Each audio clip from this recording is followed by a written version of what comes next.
السلام عليكم. كيف حالكم يا شباب؟ إن شاء الله كلكم تكونوا كويسين. أنا شيماء عمر Medical Education Office Coordinator في سامر. برحب بكم كلكم today in our webinar about artificial intelligence, medical education and research.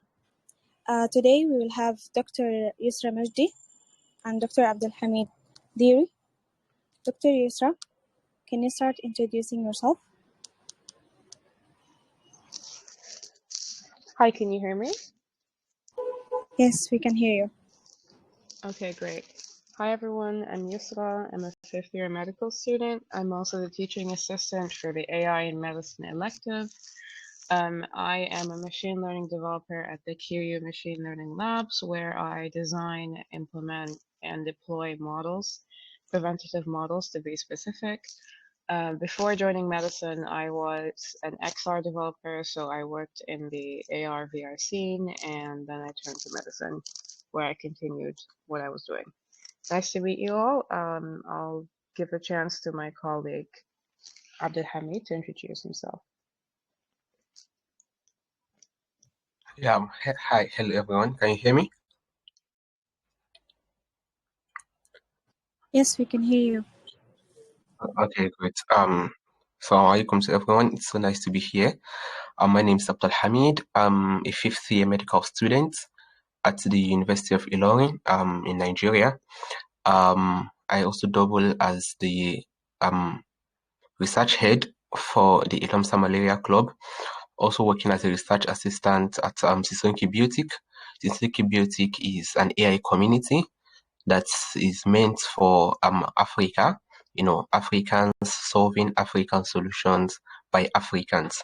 So our aim is to solve healthcare problems, leveraging on the state of the art tools, AI, machine learning, and deep learning. I also hold a diploma in machine learning, and I'm so committed to solving healthcare problems using AI, specifically focusing on sickle cell disease and mental illness. So it's so nice to be here. Okay. Thank you, Dr. Yusra. Thank you, Dr. Abdulhameed. We do appreciate your willingness to present this presentation today about artificial intelligence in medical education and research. Today we are going to start talking about the definition and the concept of artificial intelligence.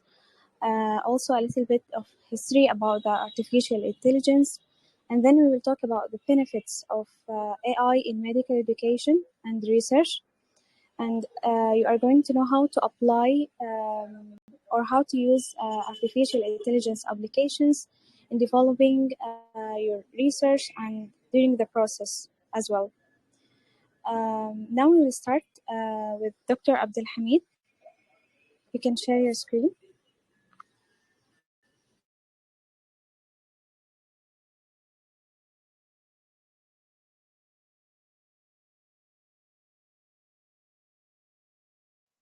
Okay, can you hear me? Can you see my screen?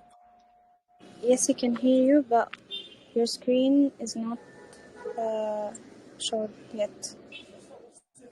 Oh, really? Wow. How about now?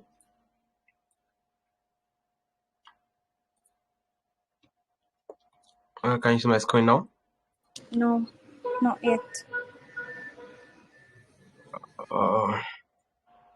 What is this?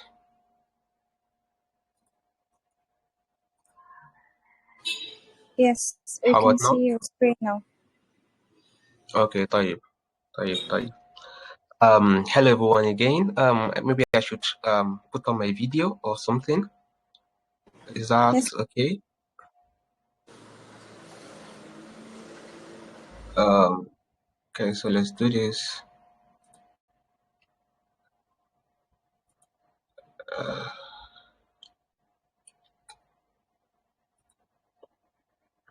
Okay. I think. Yes, we can see you. Okay. So can you see my screen? Yes, we can see the presentation. طيب تمام. Assalamu alaikum again. It's so really nice to be here. Thank you so much for giving me the opportunity to speak to everyone here. For inshallah, we would talk about artificial intelligence in medical education and research. And by the end of this webinar, we hope that you guys are going to be really pumped about, AI and then the numerous benefits that it has when it comes to healthcare, medical education, and research. So just by way of introduction, I think I've said this before. There's no need for us to go over it anymore. So the overview of the entire webinar for today is to talk about the definition and the concept of artificial intelligence. To also talk about the benefits and the applications of AI in medical practice, in research design, and more importantly, showing you practical steps on how to leverage on AI tools, leverage on artificial intelligence tools to, build your research work and other things like that. I'm sure a lot of us have heard about artificial intelligence. We've heard about machine learning. We've heard about so many things.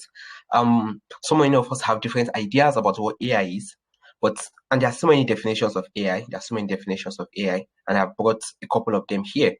So one of the definitions of AI is it is just the ability of a computer or a robot controlled by a computer to do tasks that are done by human because they require human intelligence. So it's as simple as that. When your computer is able to do things that human being does, then you say artificial intelligence. So for instance, the popular example that everybody knows here is ChatGPT. So at some point in time, you needed to sit down and write your essay yourself. At some point, you needed to sit down and do certain things yourself. But with the advent of ChatGPT now, everybody just goes to ChatGPT and then they type whatever they want to type, and voila, the problem is solved. We have so many examples of AI tools that have been in use. Before now, we used to have like Google Translate, where, for instance, you want to translate from English to Arabic, and then you just go to Google Translate, you put in your English word, and then it automatically translates it to Arabic. So many examples of AI tools. So basically, when you hear artificial intelligence, it's simply when a computer or a robot that is controlled by a computer does things that human beings do. And making more examples in terms of medicine, because I know that majority of us here, or all of us, are medical students and medical doctors. There's some reports at some point in time in China where it was shown that AI tools, they can now do better than radiologists in identifying conditions from the X-rays, from the scans. So these are, advantages and uses of artificial intelligence. And so that's just what artificial intelligence is.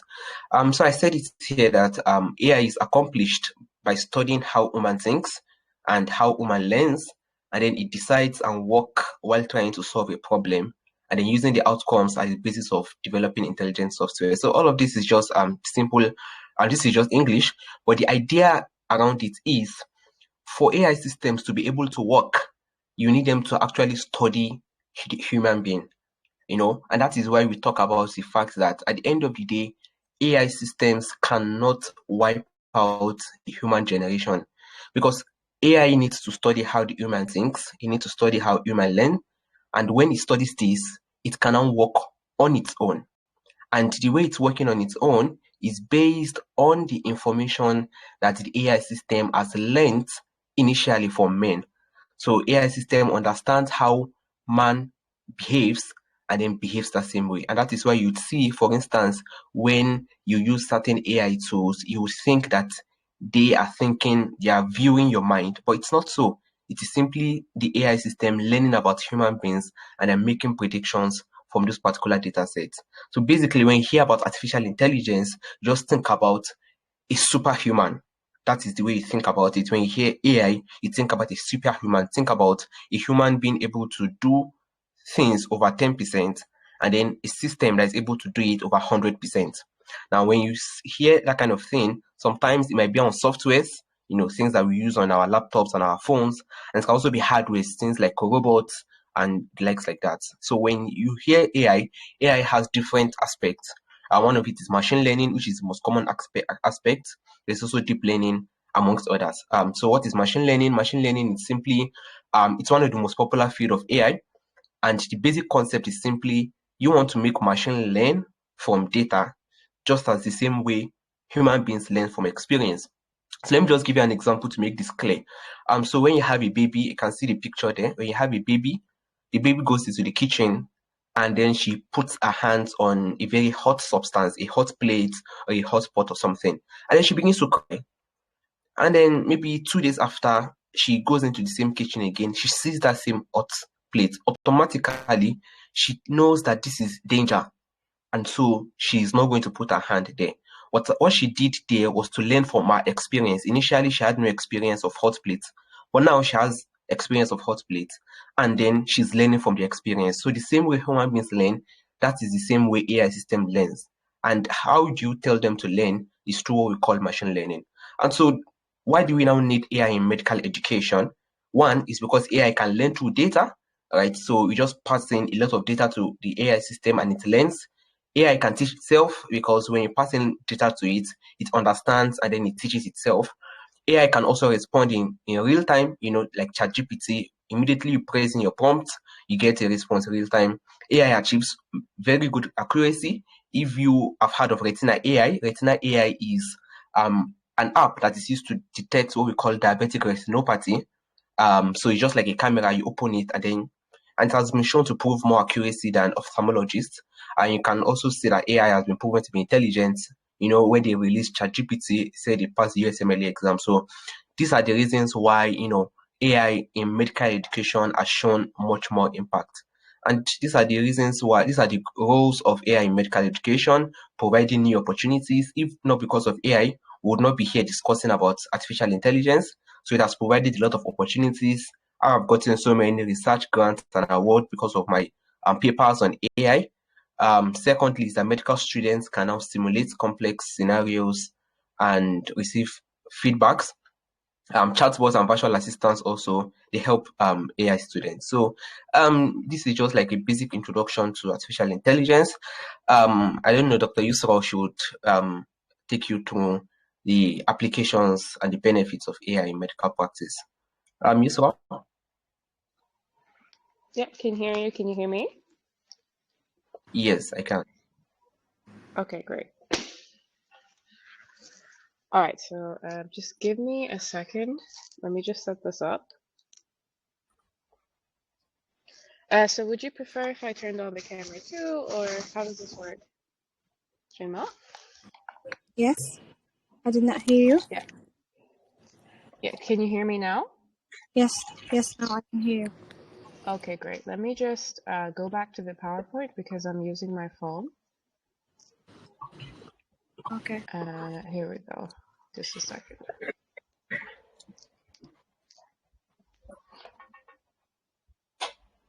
Okay, great. All right.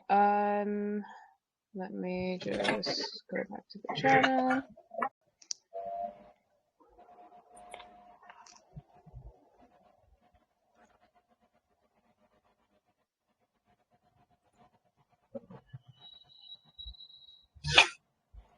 Okay, this should work now. Let me know when you can see my screen. Okay. Okay.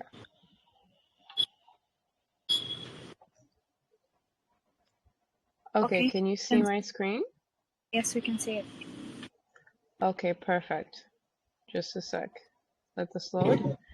All right, can you see my Could you screen? please open the video, Dr. Yusra? Is my video open? No. I'm not sure that I have the option to open the video and share screen at the same time. Because it's not the same orientation as when we saw it, a while earlier. Okay, no problem. Okay, The no same one. worries. I'll open the video for the discussion though, for when we do a little bit of discussion at the end. Okay, no problem. For now, hi everyone. I'm here again, Yosra. So as I already mentioned before, just a quick intro as to who I am and the like. I'm a fifth-year medical student. I'm also the TA for our machine learning and medicine elective. I used to develop in XR, so that is my background. But then I moved to medicine and did that alongside medical school. I'm also student lead of the Qatar AI XR Medicine Interest Group, which is the Middle East's biggest interest group for clinicians and engineers, students, faculties, professors from electrical engineering, machine learning, and medical backgrounds. We work together. We do a lot together in terms of collaboration, and we are mainly a research-oriented group. That's who I am. For today, in terms of table of contents, first off, apologies for the way this presentation is coming across. I'm on my phone. I'm supposed to use VPN to get this to work, and unfortunately, VPN is not available on my laptop. I really only have it on my phone, so we're just doing what we can. So I'm just very, very quickly going to take you through AI in medicine in terms of different applications that we have now. AI-powered apps, DTCs, image detection, CNNs, XR in healthcare. That's something I like to plug in every now and then. And of course, personalized medicine, drug, protein discovery, and AlphaFold. Now, a lot has been going on in terms of large language models and generative AI, but I will not go into that. I'm more so looking into direct applications rather than just models. As of 2023, there's a lot that has been done in terms of large language models, but I am not really focusing on that as of now. Also steps forward. So where are we heading in terms of the AI revolution, and are robots or models going to replace doctors? Short answer, no, but I would love to explain why later on. And of course, the current scene where I am. So I'm located in Qatar, in case I didn't mention that earlier. I'm just going to very quickly take you through what medical students at my university and what I do, what we do in terms of AI development, yada yada. Finally, global initiatives, our approach to learning, and what and how you can participate as well in the future. All the different initiatives that we do. So it's Maghrib time where I am. I don't know if you can hear the adhan, but yeah. All right. So first off, AI in healthcare. Now, DTC apps. By DTC, I mean direct to consumer medical artificial intelligence. Now, we use these for a lot of diagnostic assessments. There is a giant emphasis on telemedicine here. A lot of these apps, they're marketed directly to healthcare professionals, so to doctors. But there's a large industry that's also actually marketed to consumers for personal use. That's what we call DTC. A lot of these also have very cheap, accurate diagnoses for various conditions. So, very well known example would be the Apple Watch and how it tells you if you have irregular rhythm.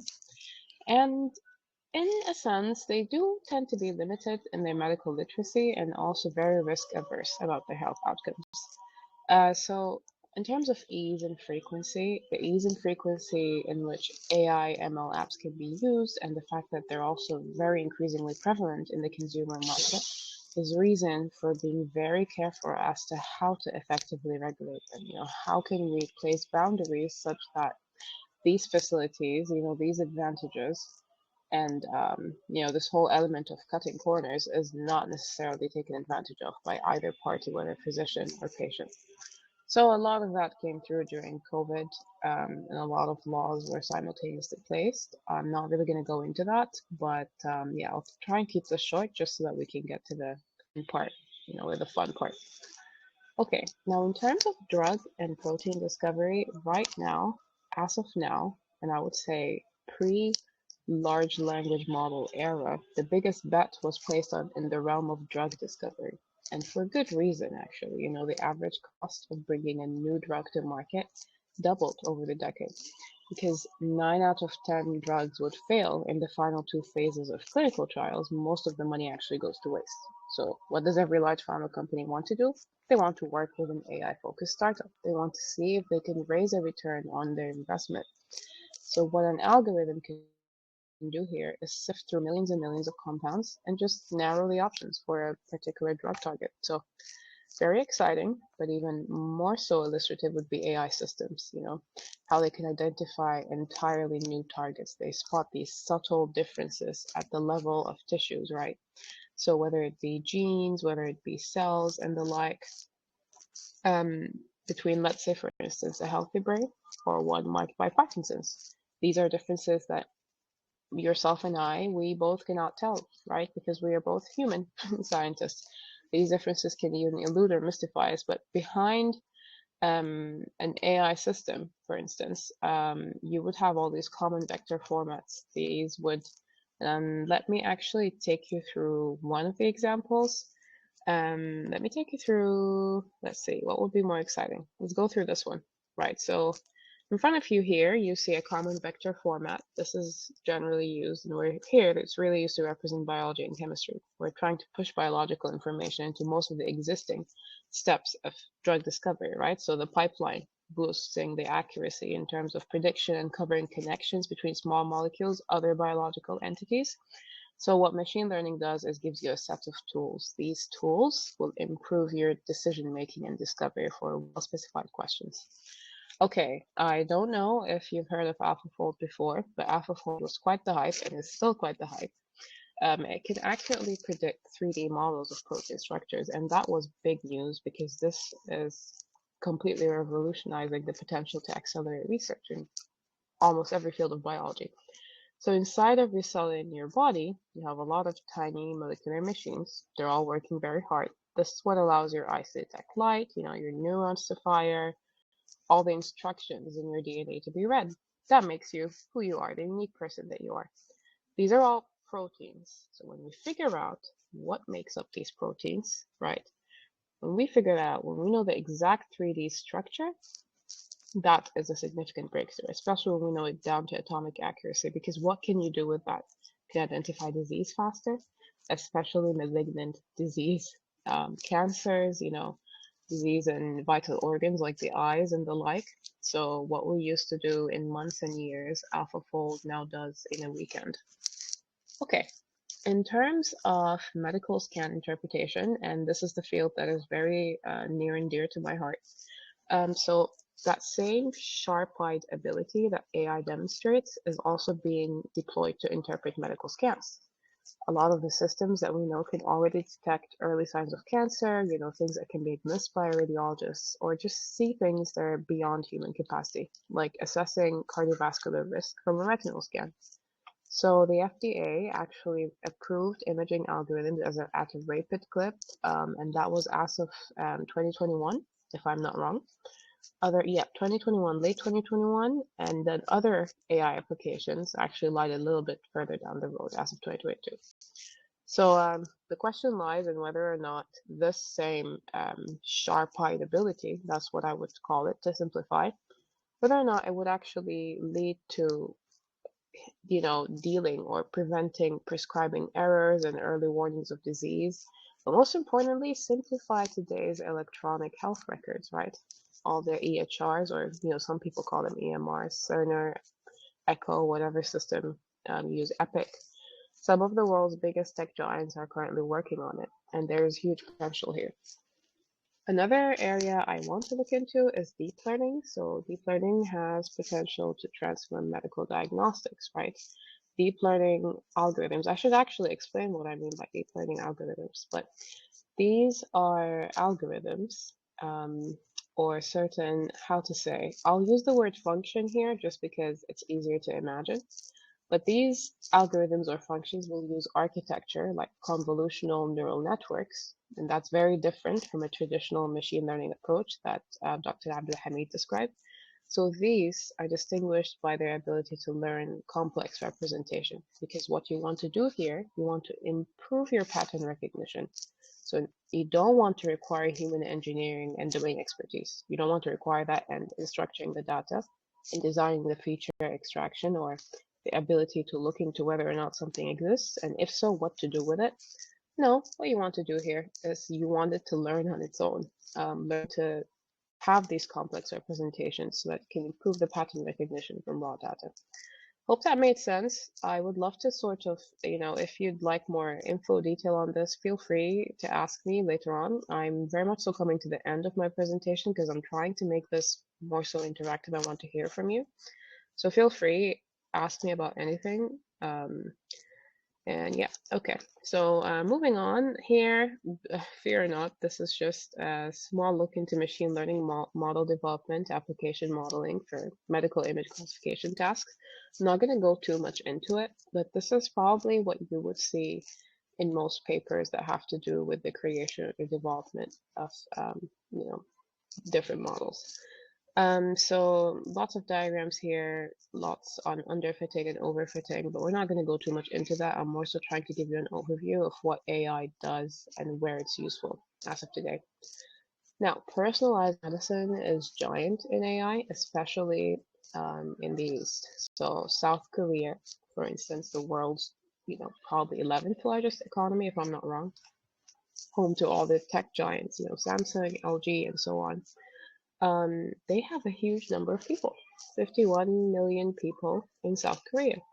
Now, all these people, this huge number, all of them with their culture of early technology adoption, combined with the fact that South Korea has a very strong computing infrastructure and research strength, that makes the country an obvious target for personalized medicine testing.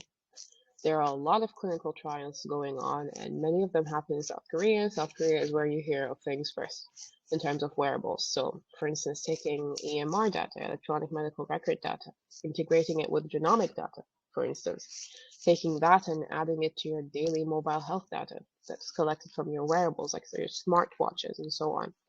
This is a task that's beyond human brains. So here I would match what my colleague Dr. Abdulhameed mentioned on the fact that it's sort of very much so superhuman. But what I want to stress on and what I want to put forward is that that doesn't mean that it will necessarily take over. I'm very much so against that notion. Now I'll explain why in a little bit. Okay. All right, so where are we in terms of steps forward? Now, it has taken a long time, and some say far too long, but medicine does stand on a brink of an AI revolution. So, in a recent article in the New England Journal of Medicine, the head of Harvard Medical School's Biomedical Informatics Department, Cohen, and his co-authors actually said that AI will indeed make it possible to bring all medical knowledge to bear in service of any case, whatever it may be. Properly designed AI would have potential to make our healthcare system more efficient and less expensive, and so on and so forth. We know that, but despite the fear that machines, well, AIs will actually replace humans, most experts actually believe that they will work synergistically. What I mean by that is that they work hand in hand, so each one complements the other. So think of it as a very good, very apt personal assistant rather than a replacement.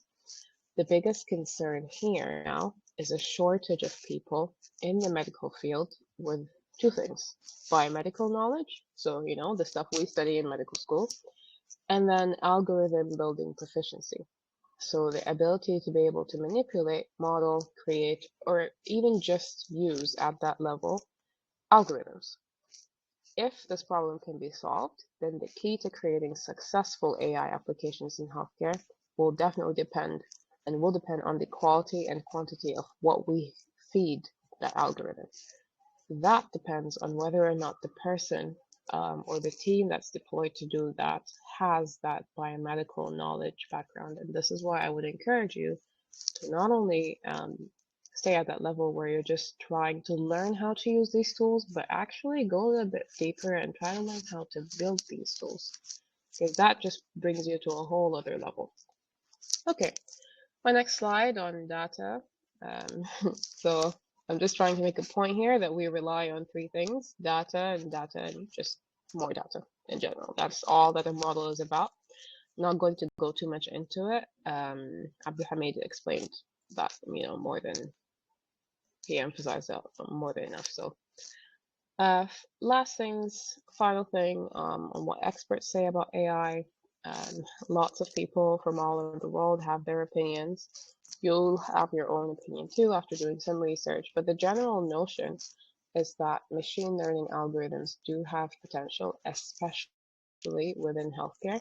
It's just that they are not and will probably need a very, very long time to reach the proficiency with which they're marketed. And this is why I would encourage you to not just believe headlines for what they are.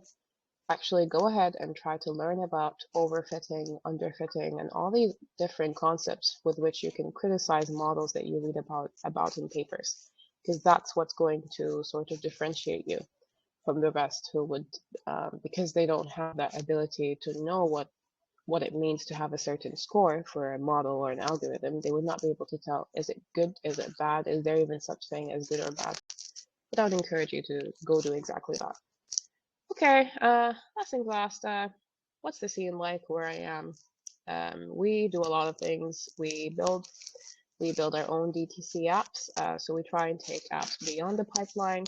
I'm part of the machine learning in medicine group.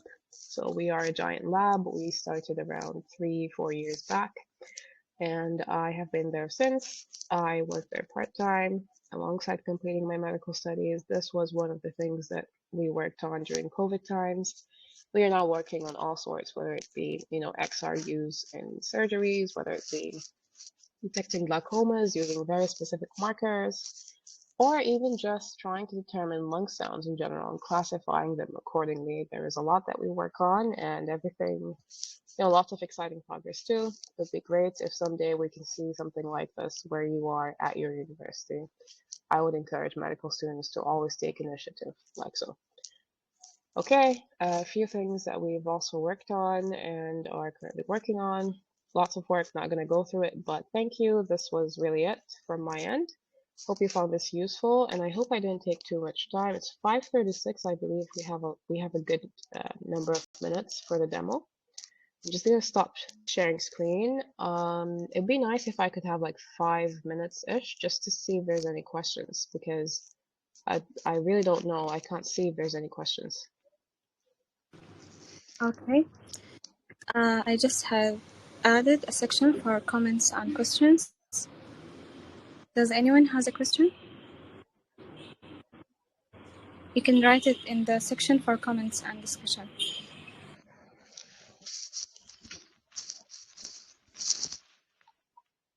Malaz is asking you, Dr. Yusra, about the DT stand for what?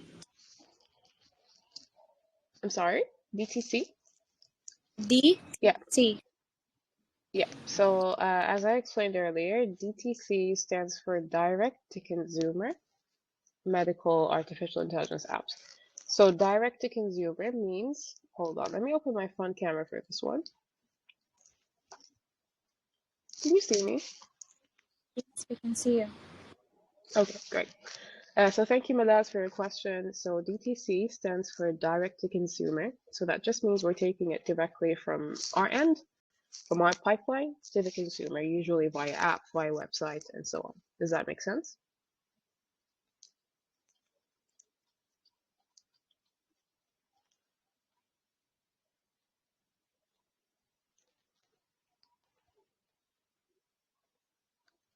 Okay. Okay. You can see the questions, Dr. Yusra? I can't see the questions. Let me see. Where do I? In SAMER Okay, channel. yeah, I can see the comments. I can see it. I can see it. Okay. Can we have access to these AI tools? Yeah, so by AI tools, do you mean like the tools you would use to build models, or do you mean tools that you would use in research and so on? Because if it's the second, then we're about to do like a live demo to explain what Dr. Abdulhameed mentioned earlier. In research and medical practice. In research, yes, we're about to do a demo, and Dr. Abdulhameed is going to, take care of the majority of that. XR in medicine interest group, more detail on their activities, if they have a website, and how we can join. Right, so the AI and XR in healthcare interest group, we do not have a website. However, we do post all of our announcements on socials. So a lot of them go under my LinkedIn or my Twitter account. We post it all sorts of people from around the world. You'll find it very useful. We have something for everyone, whether it's engineering or industry or medicine. So I'll give you an example. Just last August, we hosted Dr. Faghani at the Mayo Clinic AI Labs. Yes, they have an AI lab. And at the same time, we had Dr. Sayed at NVIDIA from NVIDIA Munich, and they were both discussing NVIDIA Monai. If you're not aware, NVIDIA Monai is a sort of like very new platform for image analysis and many other functions made specifically for clinicians trying to break into AI or clinicians with a tech background. So yeah, something for everyone. What courses do you recommend for starters to get an understanding of machine learning? I love this question. Okay, so I would recommend you jump straight to the big boss, the big gold standard. So Machine Learning by Andrew Nig on Coursera. It's a free course. It is the basically the best course you can have for fundamentals. From there, once you're through with that, get comfortable with Python. There are lots of different ways to do that, millions of courses. Each one, most of them are very good, so I would not really recommend a specific one. And from there, move on to the AI in medicine specialization by Dr. Pranav Rajpurkar. So he currently has his own lab at Harvard, but at the time he was completing a PhD at Stanford in computer science when he created that course. It was a very good course, very useful for us, and we actually sort of based our elective on the bare bones of how he sort of complemented that. Okay. What career choices do you have when you have a medical degree as well as expertise in machine learning? I love this question. Lots of career choices. It really depends where you see yourself. You could either work in industry, you could still work as a doctor, could go for specialties where you know that your expertise would come in most useful, which to be honest, most specialties, if not all of them, are like that these days. It is really up to you. I personally, let's see. Personally, I am not too sure exactly which way I'm headed just yet, but I am definitely open to seeing what I can do or how far I could go with this. Okay. The radiology interpreter, is it available online or is it a machine? We need to purchase it. Which radiology interpreter? Wait, let me go through my slides. Oh, the medical scan interpretation, deep learning. Okay. So two options for you. You can either team up with somebody with that expertise and build one, or what I would do if I were you is I would go ahead and search. So go to a very well-known journal that publishes models most often. I would say, for instance, let's take Nature, Nature Digital Health, or just Nature. Find the model you want. Most of the time, these papers require that authors upload the models that they've built. Maybe sometimes in a GitHub link, it depends. From there, go to that link. That model is there. If I were you, I would message the authors of that paper and I would ask them if it'd be okay that they provide me a direct-to-consumer DTC version, and that perhaps by providing me with access, then I can also be able to give them feedback, which they very much so always need. Okay. Is there applied to genetic sciences? Yes, most definitely. I did not go into that. I did not really go into that, but 100% just like it is for precision medicine. There's a question for Dr. Abdulhameed. Dania says, how do you think we will overcome the problem of incorrect diagnosis when it comes to AI, as they can be error prone? Again, more data. The more data we have and the more open source we become when it comes to sharing data, basically the more countries are willing to collaborate and, well, share data and have these data sharing policies in place, the more we'll be able to train our models accordingly and the more accurate they'll get. I really don't think we'll ever be 100%, but 99.9 or 99.2, honestly 92 itself is pretty good. Okay. There are some questions for Dr. Abdulhameed related to his presentation. So yes. Okay. Okay. Dr. Abdulhameed, do you want to perhaps answer a little bit on that end too? Or should we just jump straight to the demo? Have we taken enough questions? I don't know. Were they concerning my initial presentation? Yeah, so there was a question mentioning ChatGPT. Okay, so let me take a look at it. Okay, say ChatGPT passed 50 to 75% time in score well. We need more accuracy. So basically, if you look at the report, I'm not sure if you read the report on the whole ChatGPT something, but the issue with ChatGPT as at that point, which has obviously changed now, was because ChatGPT could only, its knowledge was limited to 2021, and so there were questions that it just could not answer, obviously, right? But because of the evolution, and now ChatGPT is like very, very accurate, and so people are beginning to see that it has much more use. But more importantly, there are also like a lot of AI tools that leverage on large language models and are specific for healthcare, specific for medicine. I know Google just deployed their Llama for clinical languages, something that's really, really doing good. I don't know if you guys have heard about Glass Health, but Glass Health is also a LLM. It's basically like ChatGPT, but it is used in healthcare alone. So when you open and you can demo it, Saw you an can ad for open Glass Health Glass Health. yesterday. Yeah. Yeah, you can also open Were Glass they the Health. ones asking pre-meds to join them? Exactly. Yeah. They were the ones. Yeah, so Glass With Health the actually does well. Patagonia. Yeah. So um, I think the way we are moving, people need to understand that it's not perfect and it's not going to solve the solution of doctor to patient ratio, but it's something that will definitely augment medical practice. I think someone is also talking about doctors depending on AI. I think Yusra already said that. It's not as if doctors are depending on AI.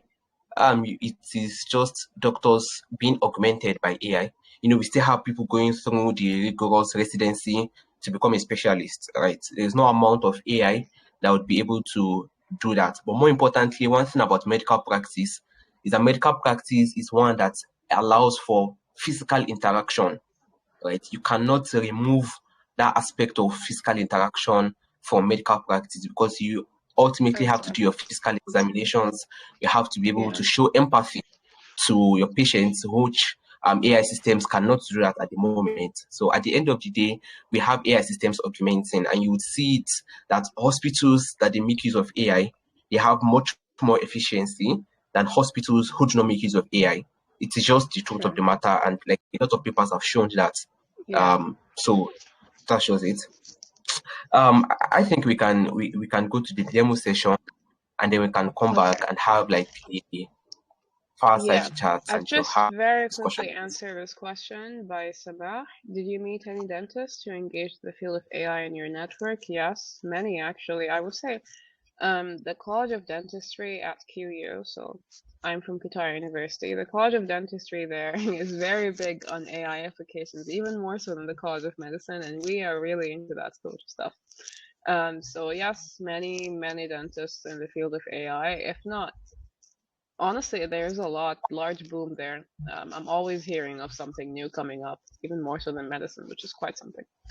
So and many of them actually go on, like they win competitions, awards, mashallah alayhim, it's always on the news. So, okay, we should move to the demo, but just heads up, I was not able to have VPN installed on my computer, so I think you'll have to carry the bulk of it, Abdulhameed, with showing them the actual thing, because if I start showing it on my phone, it will just not look the same as if you saw it on a computer. So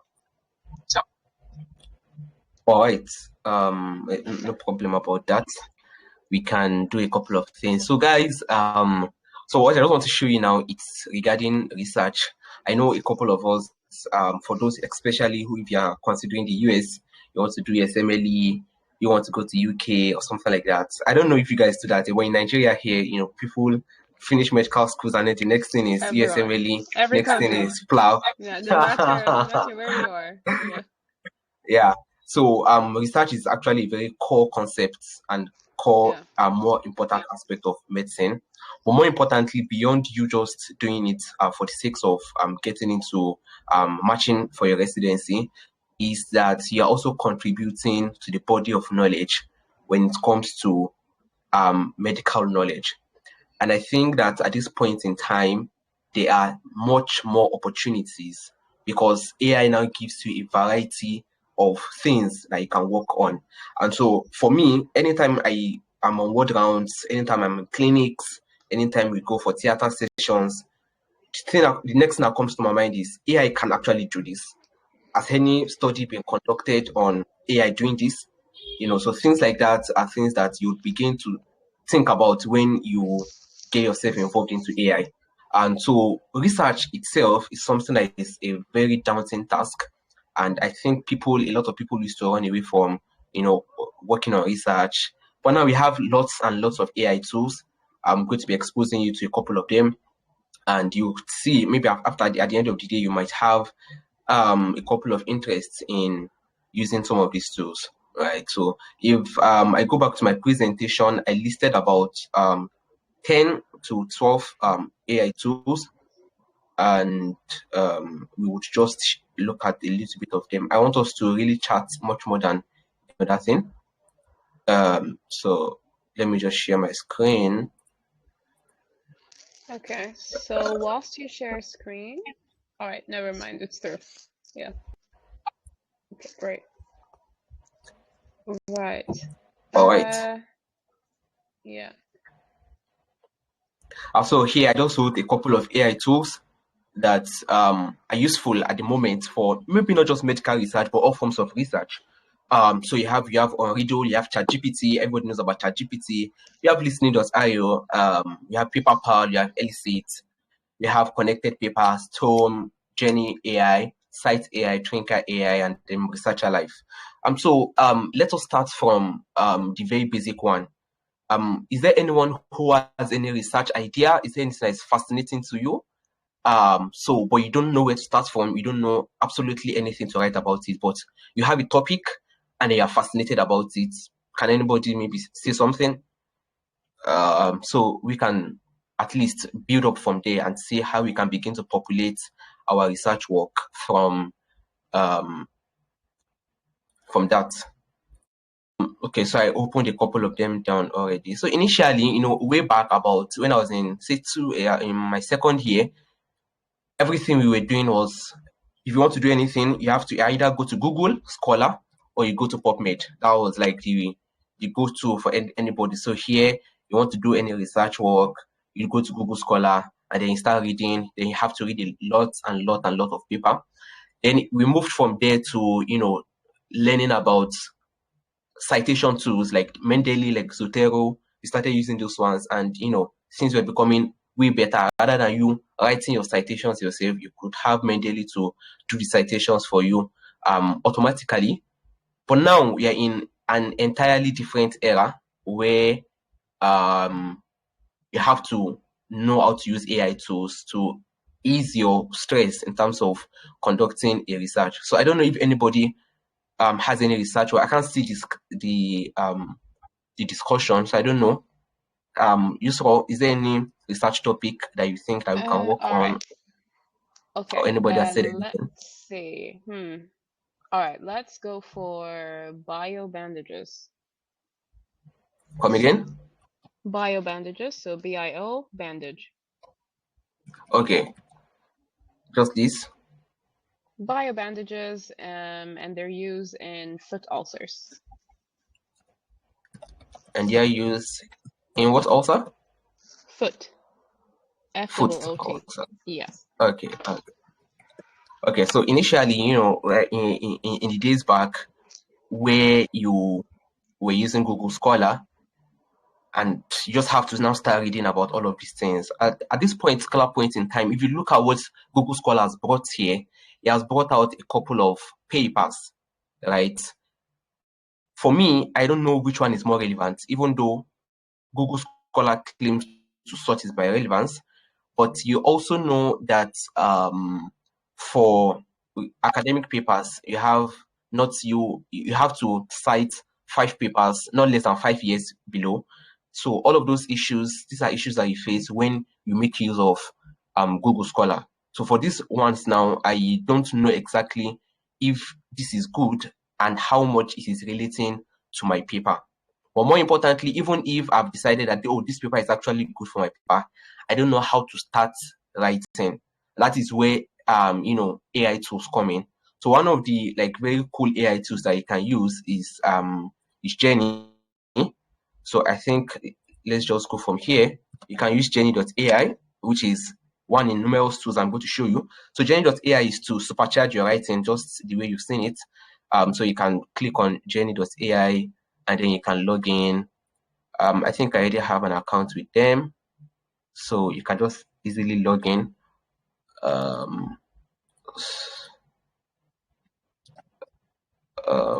Okay. Okay, so I guess we are in at the moment. So this is the way Jenny AI looks like. Can you see my screen, please? Can you see the homepage of Jenny AI? Yeah, we can. Yeah. Oh, okay.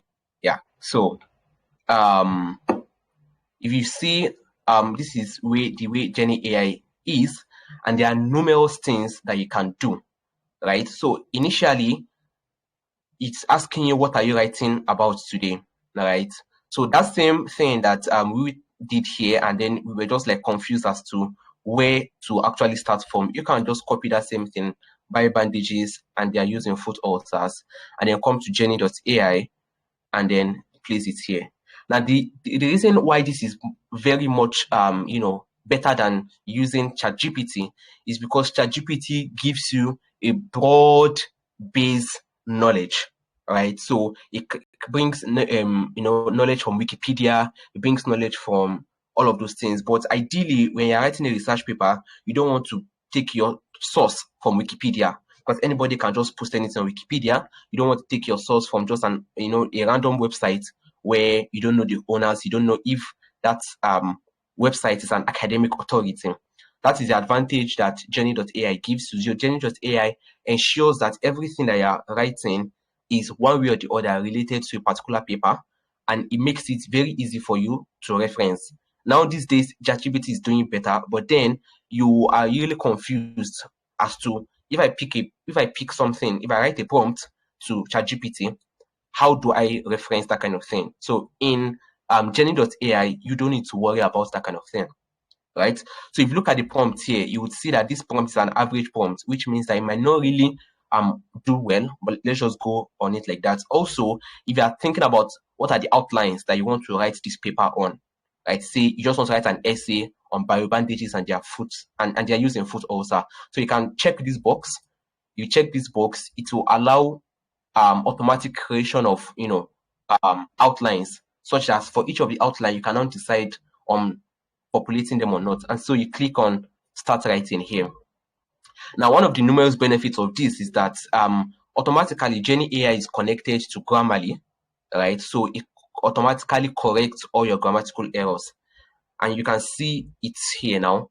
It has given you some things that you can write on: understanding biobandages, biobandage, what it is and how it works. And ideally, this is how your paper should start. You want to firstly give people a form of introduction to what biobandages are.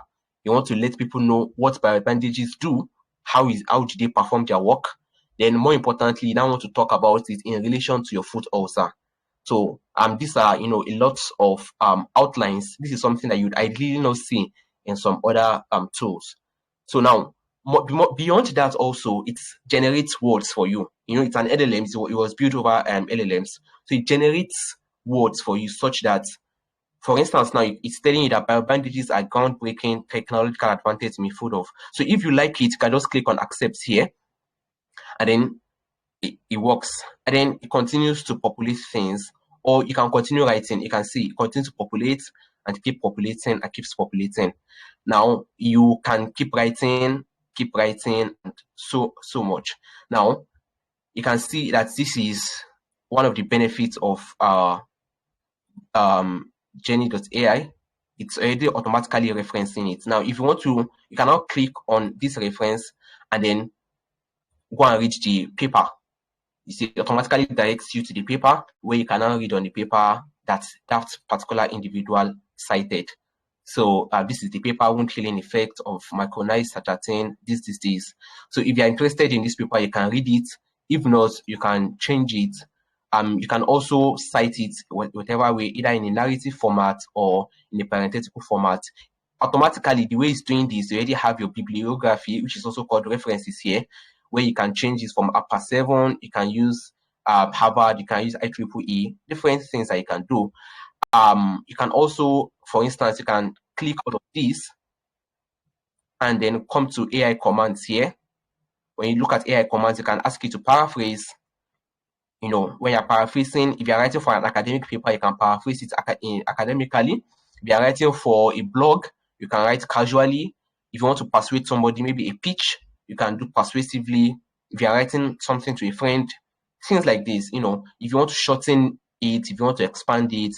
Now, you can also come here to write opposing arguments. Say, for instance, you copied a particular paragraph from one paper, and then you paraphrased it, and then you dropped it in Gen.ai. You can now come here and write opposing arguments. So if you write opposing argument, it is going to now write an opposing argument to this statement. So this statement here, these bandages are made from biodegradable amphiphilic tri-block copolymers. And you can see this is an opposing argument. If you're interested in it, you can just click insert below, and it automatically, you know, inserts it into your paper. So within this click of an eye, you're already populating a paper, which you can, if you now come here, you see that this is a lot and you want to cite it, then you can come here and click your art. So once you click on your art, it's going to go to libraries where you can now see papers that are related to this particular thing that it has just said, and then you can take it and then you can cite it. So this is how Gen AI works. There are so many things that you can do about it. There's so many things, but you know, this is just an introductory point. So, and when you're done with it, you can export it into any formats. LaTeX, if you are writing using your overleaf, you can copy it to clipboard and, you know, do certain other things with it.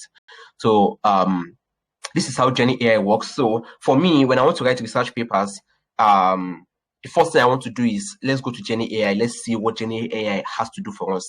So we read it, and ideally, I do tell people that AI is not to make us redundant. AI is just to enable us to, just to make our work faster. Right? Initially, what we used to do is to download all the papers and then start reading about them. But instead of doing all of those ones, you can have Gen AI to work for you. So that's Gen AI. I was also going to introduce you to Elicit. I think I already opened Elicit down here before. So let's just open Elicit here again. And so I can show you, I can delete this and delete this. I don't know, are you guys still with me? Is anybody still with me? Hello, are you still with me? You saw? Yeah, we're okay, here. Good. Okay, great. So this is Elicit. Elicit, majorly it's used for literature review. I think the major problem that people, especially students, undergrad students, have with writing papers is how do they harmonize different papers together? You know, and the bulk of your chapter 2, for those who do research very well, the bulk of your chapter 2 is on your literature review. If you want to publish a scientific paper, we make use of the IMRAD, introduction, methodology, results, and conclusion. Now, under your introduction, there are 3 questions you want to answer. You want to answer the first question was, what is known? That is, what exactly has been done within this research space. Secondly, you want to say what is the gap that you are trying to fulfill. And thirdly, you want to give an introduction to the solution to that particular gap. So under your introduction, those 3 things are important. One, you want to say what is happening at the moment. So we are talking about biobandages and they are used in foot ulcer. We want to know what exactly have biobandages been used for in treatment of foot ulcer. We want to identify the gap between biobandages usage in terms of treating foot ulcer. And then lastly, you want to give an introduction to your own solution. So basically, majority of your literature review would be to answer those questions, right? So here you want to look for, so there are several things you can do here. If you already have, I use Elicit a lot, and then you can see I have a library here already. I wrote a paper on applications of AI in we did a paper of knowledge, attitude, and practice of AI in Nigeria among medical students in Nigeria. So we used a couple of these. But if you're starting from scratch, you can come here and say you have data, you have papers that you have on your local computer. You can come here and then you pick all of those papers, right? So, but if you are just starting, so we want to do something on biobandages, so you can click here, biobandages, and their use in foot ulcer. All right, and then you click here, so it brings out the most related papers to it. So you can see it's searching through all the papers, and then it is going to summarize it for you. Right. So if you are writing a paper or you just want to quickly know about biobandages and their use in foot ulcer, this is your summary. So it tells you that all of the papers that he has gotten here, which is 8 papers, collectively suggest that biobandages have potential for use in foot ulcer, and then it cites it that this guy found out this. So this is a brief summary of all of the papers. But then if you want to look at those papers one after the other, so this is a paper that was published in 2009, has 20 citations. This is the summary of that paper. From the abstract, this is the summary that Biovans does this. This is another paper. This is another paper. This is another paper. So rather than you downloading all the papers on your own and then having to read them one after the other, this is like an avenue for you to just quickly scan through the abstract.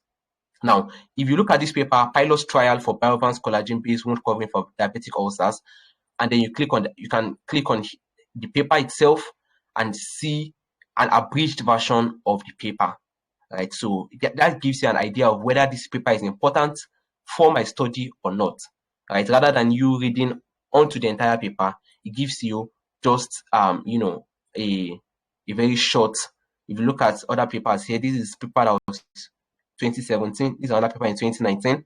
So you can click on this paper also, and then you read a little bit about it, and then look at the abstract summary and things like that.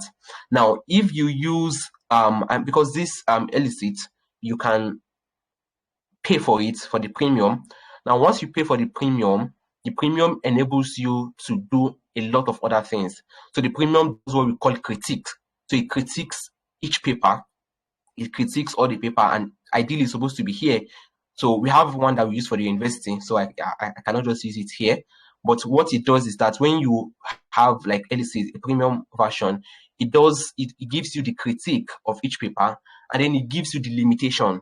So you don't have to entirely read all your paper before you can come up with limitations for a particular study, right? And that's like the most important thing as a researcher. You need to be able to identify the limitations to a particular study and see whether you as an individual can work on that particular study. So this is an example. So these are things I can read on and then find out if these papers are actually so much important in your study. And once you do that, you can now click all of them. You can click all of them, and then you start them. And once you start them, you can then begin to work on them. So this is another AI tool that is used, very, very useful in terms of doing your literature review. And from here, even just from the papers alone, once you click, so for instance, like this, you can see the DOI here. So once you click the DOI and you paste it here, it takes you to where the paper was actually published, and you can see that it's on PubMed, and then you can go and download the paper if you are really, really interested in reading it. And so that's what SAMER.It does. SAMER.It is also one of those numerous AI tools. Yeah, there's also PaperPal, and I think by far PaperPal is one of the most used. Okay, so let me try to cancel this and then log in again. I think almost everybody these days makes use of PaperPal.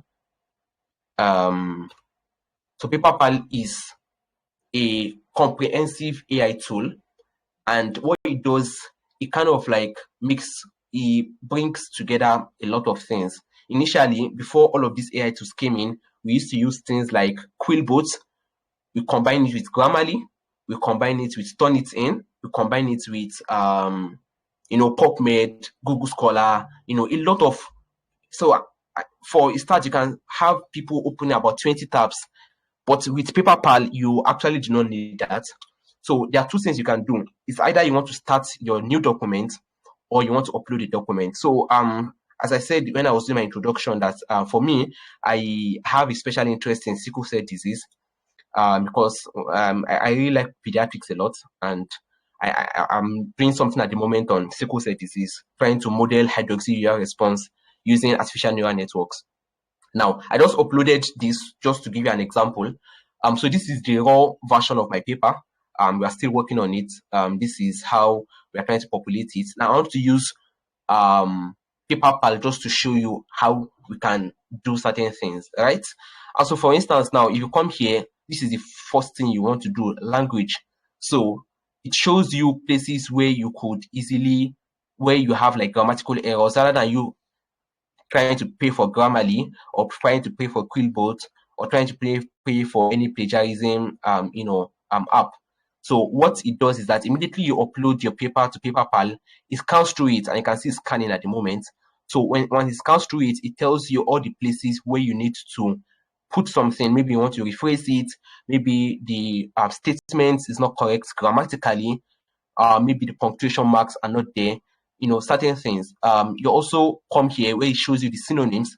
So for instance, if you realize that you are overflogging a particular word, say for instance, deformable, which is a word that I continuously used in this paper, you can decide to change it and use certain words. Okay, so it's not showing anything here. Let's see transformation. So let's click on transformation and see whether there are synonyms for transformation. You can see, so it gives you synonyms, and then this percentage is how much closer this word is to what you want to paraphrase it as. So you can come here. There's so many things you can do. You can rewrite a particular paragraph. You can just copy something and then rewrite it. You can cut, you can streamline. For instance, let's say you're applying for a particular conference, and then they say, oh, your abstract should not be more than 250 words. So you can come here and click, say for instance, this. So you can click this and then bring it to this place. You can see it's telling you the amount of word count. So let me go back and so this is this. So it tells you that we have 108 word count, and then you can come down here and tell it that you want say 50, and then for it to trim it for you.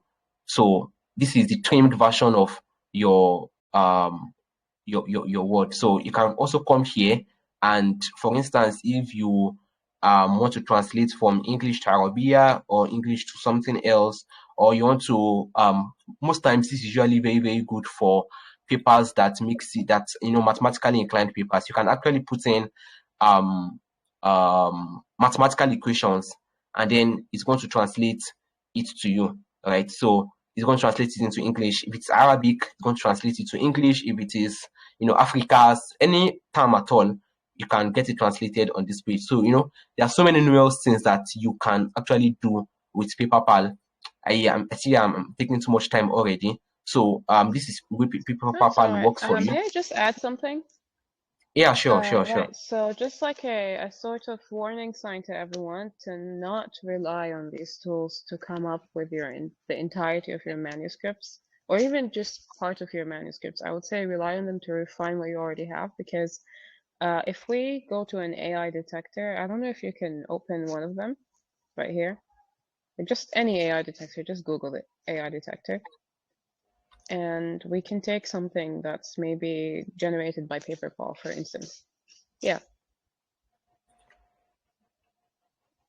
So the first one will do. Yeah. And then go ahead and take something from PaperPal, generated by PaperPal. Okay, let's pick something from here. Yeah. I hope this is not too long. I want to say. No, it's fine. Yeah. Okay. I think PaperPal will prove the point though, because this works specifically very well on PaperPal. Yeah, so I'm just trying to really put it across. Yeah. Go so for something.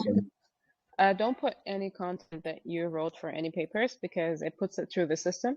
So when you submit the paper, it might cause a problem. Just go for anything, really, anything else, anything from your home screen. Okay. So something purely generated by PaperPal. Just to sort of make the point that if you do generate text, editors of journals can tell that you used AI, and it does bring up 100% AI generated text. So please don't rely on these tools to create manuscripts, and certainly don't use them for paper mills. So by paper mills, I mean the act of pushing out, you see these people, they're pushing out, I don't know, 20 papers in 2 months, or suddenly they have 60 papers to their name, and out of nowhere their site score is, I don't know how much, but it's taking very short for them to reach to that. So that is actually a warning sign and a red flag to many programs abroad as well, because it's very suspicious that you're able to push out that many papers in a very short amount of time. And also to Yeah. journals, it's very suspicious that your entire manuscript sounds very monotonic, almost like it's written by an AI. So be very careful about these tools. Use them for brainstorming. Use them for brainstorming. Use them to double check. Use them if you want to revise a paper that you submitted to a journal and now they want edits and you want a time efficient way to make these edits. Go ahead, but please don't use them to generate the bulk of your paper. Because if you do that, chances are, if especially if it's your first time using these tools, you're not going to be able to do it in such a way where there is also a human side to it. That's number one. And number two, a lot of these citations, a lot of these journals that show up, whether on site, whether on Jenny, whether on really Illicit, sometimes the abstract says something, you go to the paper, it's something else. It happens. So please double check. This is why AI is not taking over the world anytime soon, certainly not over medicine. Please double check. These Yeah. are still tools. They're still made. They're still in progress. Right. So Yeah. let's see.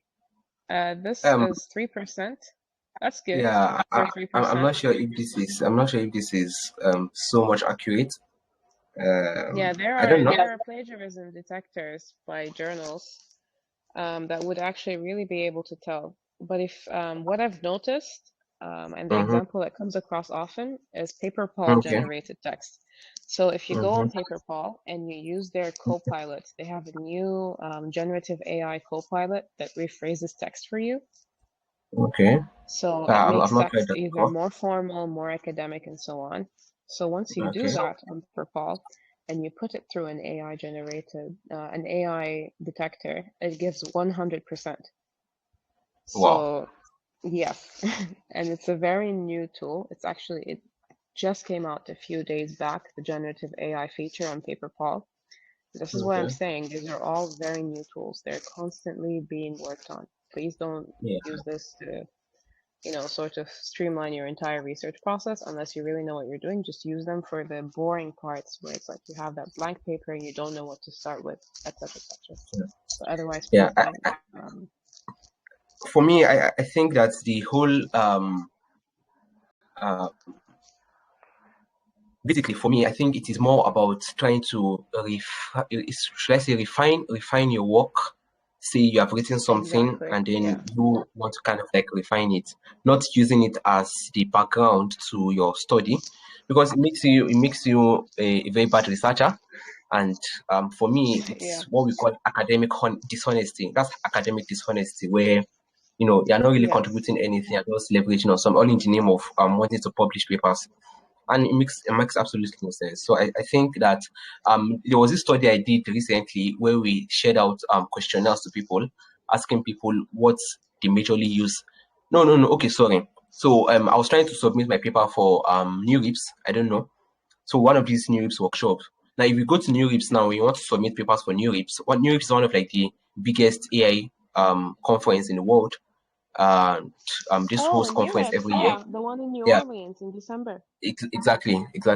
So I was trying to submit my paper there, and now part of the things that you have to answer is, did you use any AI tool at any point? You have to check the list whether, Yeah. because it's automatically rejection. They will reject your paper automatically when they figure out that you've used AI to write your paper. But they can allow you to use ChatGPT or any AI tools to refine your statements, to get catchy subheadings, to get catchy titles and things like that. But then not necessarily using it as the basis for getting your paper, for getting your words that you use in your paper. Yeah. So I think this is I think we are good to go. Maybe we can stop here and then I keep suppose chatting. so. Yeah. But really great that you tried to submit to NeurIPS. That's great. I heard of their Muslims in machine learning workshop. Mm-hmm. Yeah, Yeah. and they're accepting abstracts. They're accepting abstracts till the 22nd of September. Yeah, but we're in October already. Uh, wait, they did extend the deadline. I'm not sure if they extended the deadline. All my papers have actually been rejected for new RIPs. I submitted last year, also was rejected. So I don't know about Okay, this year. you keep No, going. You keep going, the yeah. new RIPs have actually even closed, but I'm trying to submit to some of their workshops. So they have a Black in AI workshop. Yeah. So I submitted to that. Hopefully, I'm going to get a response. But then it's even difficult traveling from this part of the world to New Orleans, visa issues and every other thing. Yeah, Yeah. well, keep trying. I I think questions totally can come in agree. now, and then we can both discuss. We can have chats on all of some of the things that we've discussed. Yeah, let's see if there's something that the audience discussed that we can maybe just talk about. I think we can do 10 minutes before we close this off. Yeah. Yeah? Yes. Okay.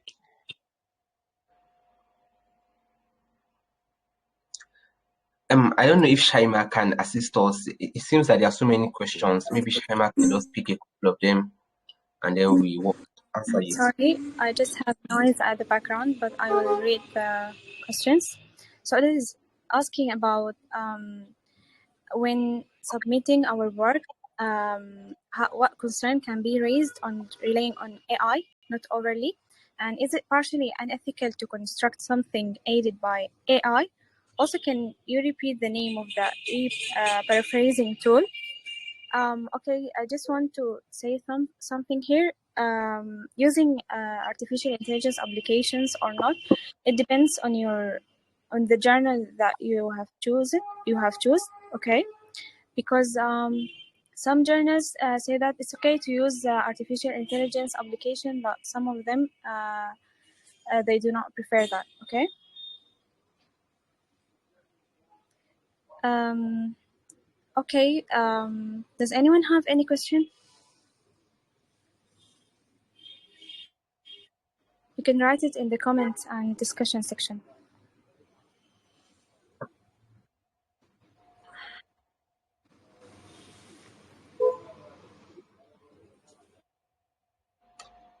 Yusra, so what's your thoughts regarding medical education generally, especially, I don't know about Debo. I know in Nigeria that our medical curriculum is really, really bulky. And when I say really bulky, I mean it. You know, from one postings to another clinical posting to another clinical posting. And we just published the paper recently. Sorry, we sent it to a journal recently, talking about the importance of medical students and resident doctors knowing about artificial intelligence. And our goal is to be able to use it as a policy making tool to tell, the government that I think it is high time medical students began to learn one or two things, the fundamentals about AI during their medical education. Do you also share such sentiment with me, or I think I'm the only one sharing, thinking about that? Yusra, are you still there? Okay, I think Yusra is not here, maybe. Is not here. Okay, so let me just answer questions. If you have questions. Yes.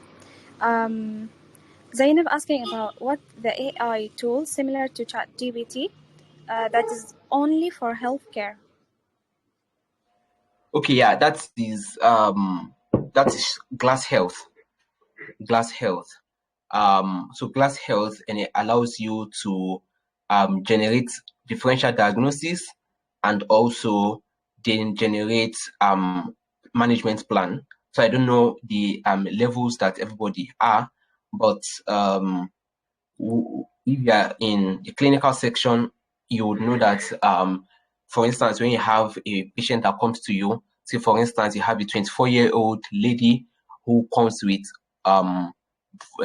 vomiting, he has abdominal pain in the umbilical region, and then the abdominal pain is said to move to the right iliac fossa, and the patient has lost appetite over the past 3 days. And then they ask you as a medical doctor, what do you think is wrong with this patient?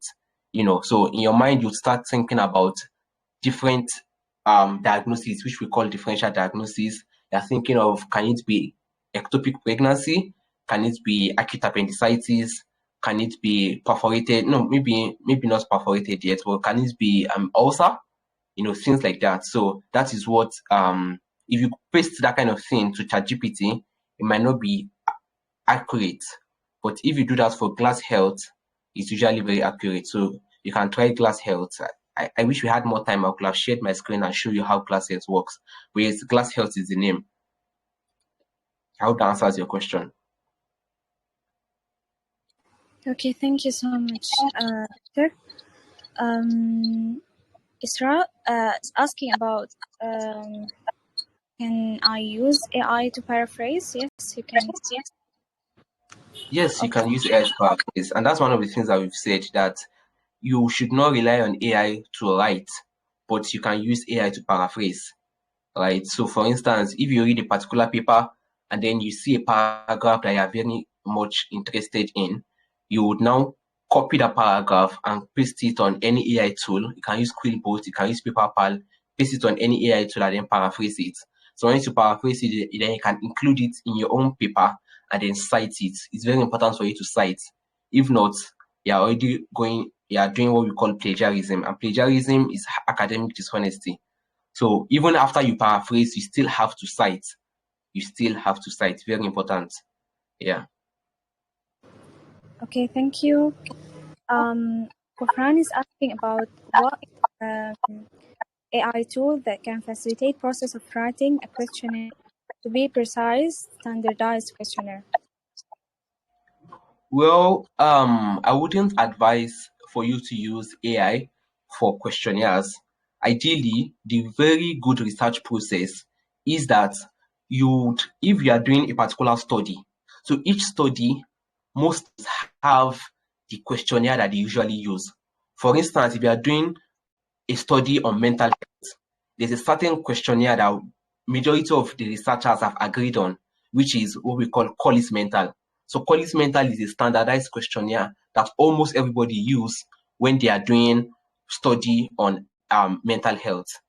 There's also what we call I can't remember, which is a standardized questionnaire when you're talking about stroke in patients, in patients. So for each of these particular subsets, maybe heart failure, maybe this, maybe that, most of them have their questionnaire, right? Secondly, if you are unable to access such questionnaire, once you read research paper, and this is the importance of literature review, once you read research papers, you can send a mail to the author asking them for their questionnaire. And I do it a lot. I send mails to authors a lot that, oh, my name is Abdulhameed, I'm a 50 medical student, and I'm also working on a paper, and I would like to make use of their questionnaire to help me. And then they would send it. Now, when you're reporting it, you will now report it as an adapted questionnaire. But if you yourself want to bring in a questionnaire, maybe a normal research, maybe a knowledge attitude practice research, then I think ChatGPT is enough for you to be able to build a questionnaire. But that kind of questionnaire would not be a standardized questionnaire. It's going to be called just an ordinary questionnaire. It's not a standardized questionnaire. Standardized questionnaire means that it has to be agreed by the body that is responsible for that particular thing. So body that is responsible for stroke, body that is responsible for hypertension, body that is responsible for ulcer, for cancer, and all of those things. Those are the ones that can give you a standardized questionnaire. But if you are doing your questionnaire using ChatGPT, then that's an ordinary questionnaire. I hope that answers your question.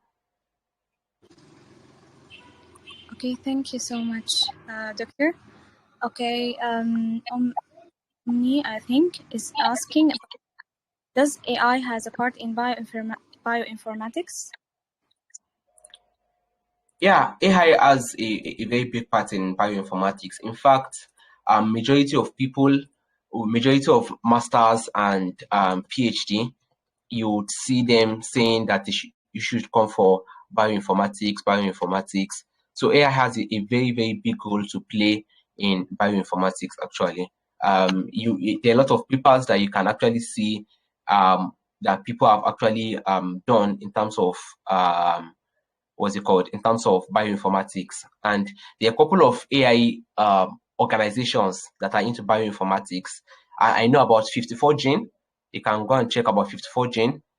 They use AI in bioinformatics. I also think that InstaDeep also has a part of the whole. I don't know if InstaDeep is very, very popular in Africa. A part of InstaDeep, they are also like really, really big on bioinformatics. So yeah, you can come in, please. Yeah. Thank you, Dr. Abdulhameed. May I add that most departments that actually have labs, AI labs, go under the Department of Bioinformatics. So basically, at many schools around the world, at many universities, especially ones with AI labs, the same way, for instance, a cancer lab, for instance, would go under Department of Medicine or specifically oncology. AI would go under bioinformatics because that's just where it belongs in terms of category. Take for instance, Dr. Pranav Rajprakar's lab at Harvard. It goes under bioinformatics. So really, AI, you could say that it sort of is a subspecialty underneath. It's not really formally known as that yet, but AI and bioinformatics go hand in hand. So yeah, for real, even as medical doctors, if you really are interested in pursuing a career in something that has to do with AI, and you still want to leverage on your healthcare knowledge, these are places where you can actually go into AI informatics. And schools like this, University of San Francisco, they do AI in bioinformatics, very core AI in bioinformatics, where you are learning, exactly. very core, deep learning tools, talk about Bayesian neural network, optimization models, and things like that. And learning how you make use of all of those things to do bioinformatics. Also, if you guys know about Miller Research has a lab. Their AI has a lab, although Miller is not really for healthcare, but then they have a research lab, and then a part of the research lab is also doing something on informatics. And as I said, InstaDeep is one of the biggest AI startups in Africa. They've really done so well. So they are doing a lot on genomics, bioinformatics. They are really big on that. So these That's are really a lot interesting. Similarly, we have the Genome Project here. So the Genome Project maps, many individuals' genome, essentially, and they all have their data on the EMRs here, and it's all linked together. And essentially, this creates for a very giant database across the country.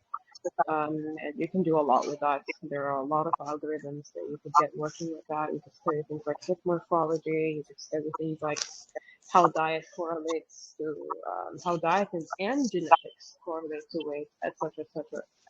So I really think like the short answer is yes. The long answer is yes, and there are so many different ways to prove that. So there are so many existing projects that go underneath bioinformatics and genomics, genetics, you name it. Yeah, cool. Great. Okay, any more I questions, think or shall we call it a day? Yeah. there is no question. Okay. Dr. Abdulhameed, do you have anything you want to Sorry? add? Dr. Abdulhameed, do you have anything you want to add? Okay, so just to conclude, First off, I just want to thank everybody here, specifically Dr. Shaima for reaching out to me on LinkedIn.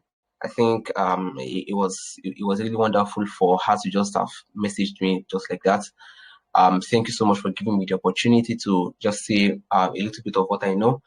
And Dr. Yusuf, I think I really gained from your session a whole lot, and I would really like for us to collaborate. And for everyone who was here, thank you guys for listening. I hope you guys by now you have an idea of what artificial intelligence is, and then the fact that AI is not going to wipe out the race, it's not going to wipe out human race, but it's just there to augment. But more importantly, for clinical practice, medical practice, AI would continue to revolutionize healthcare, and in the next 10 to 15 years, a whole lot of things will have changed within the healthcare sector.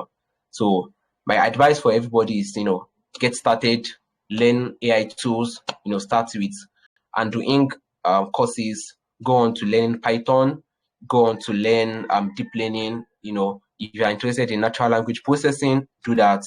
And then little by little, you'd be able to also contribute within the global sphere of AI and healthcare. Thank you so much. I think that's all for me. Dr. Yusra? Thank you, Dr. Abdulhameed. I'd just like to echo what you said. So equally, it was a great opportunity. Thank you, Dr. Shaima, for reaching out to me on LinkedIn. Again, I love how you cold messaged everyone. That's a very good skill to have, to be able to just put yourself out there and ask for something. That's amazing. And Dr. Abdulhameed, I equally feel that I've learned a lot from your session. And I feel like in sort of explaining and trying to put across whatever it is, what little we know of this giant topic, it's very good revision, because as you're talking about it, you sort of just go back to yourself and like, huh, okay, I remember using this a certain way. Let me just make sure they don't, or they do this using this approach now, or so on and so forth, like with genomics or AlphaFold or, so on. Really vast topics. But yeah, I don't know if I have that much advice to give, other than honestly just make sure that you know how to read models well. And by that, it's not just about making them, if that's what you're interested in. It's also about being able to interpret and tell whether or not a model does its job well or does not, and not falling for headlines. Just because a model is published in a very nice journal with a large impact factor does not mean it's a good model. Do not believe what you see up there. You actually go to the nitty-gritty, you go to the scores, you learn how to interpret these stats, and that's how you'll know if that model falls within your scope of practice. All right, I guess we'll call it a day. Thank you. Thank you all again, and have a good night ahead. Okay. Thank you so much for Dr. Abdulhameed and Dr. Yusra. It was an honor to have you with us today in this webinar about artificial intelligence in medical education and research. Thank you for all the participants who continued watching this webinar, and I hope it was an informative and enjoyable webinar. Also, I would like to remind you by following all SAMER in all social media platforms, Facebook, Instagram, Telegram, and LinkedIn, of course. We will have upcoming activities, and I'm sure it will be enjoyable and informative as well. Thank you again, Dr. Yusra, and thank you, Dr. Abdulhameed. Thank you for all the participants, and we are hoping to see you again in one of our next activities. Thank you so much, and goodbye.